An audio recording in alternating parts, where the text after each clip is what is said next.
पश्चिम बंगाल की सत्तारूढ़ पार्टी तृणमूल कांग्रेस ने प्रधानमंत्री नरेंद्र मोदी के उस बयान पर पलटवार किया है जिसमें उन्होंने कहा था कि दीदी सुरक्षित सीट तलाश रही हैं। टीएमसी ने ट्वीट कर कहा कि दीदी नंदीग्राम की सीट पर जीत हासिल करेंगी, इसलिए दूसरे सीट से चुनाव लड़ने का तो सवाल ही पैदा नहीं होता। दरअसल बीते दिन पश्चिम बंगाल के उलबेरिया में एक चुनावी रैली को संबोधित करते हुए पीएम मोदी ने कहा था कि नंदीग्राम में अपनी हार सुनिश्चित देख ममता बनर्जी किसी और सुरक्षित सीट की तलाश कर रही हैं। इस पर टीएमसी ने ट्वीट किया, दीदी नंदीग्राम जीत रही हैं, दूसरी सीट से चुनाव लड़ने का सवाल ही नहीं उठता। पीएम मोदी इससे पहले कि पश्चिम बंगाल में नामांकन के अंत के साथ लोगों को आपका झूठ नजर आए, उन्हें गुमराह करने की कोशिश बंद करें। आप 2024 में सुरक्षित सीट की तलाश करें क्योंकि वाराणसी में आपको चुनौती दी जाएगी।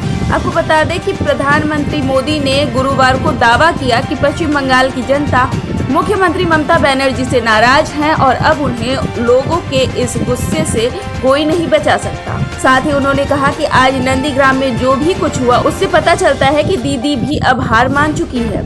एक चुनावी रैली को संबोधित करते हुए पीएम ने यह दावा भी किया कि नंदीग्राम में अपनी हार सुनिश्चित देख किसी और सुरक्षित सीट की तलाश कर रही है।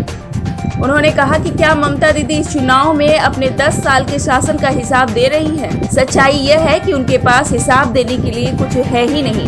दीदी आपको अंदाजा नहीं है कि बंगाल के लोग आपसे कितने नाराज हैं। बंगाल के लोगों के गुस्से से आपको कोई नहीं बचा सकता। दीवार पर लिखा हुआ पढ़ लीजिए, कान खोलकर सुन लीजिए, बंगाल की जनता चुनाव में आपको सजा देकर रहेगी।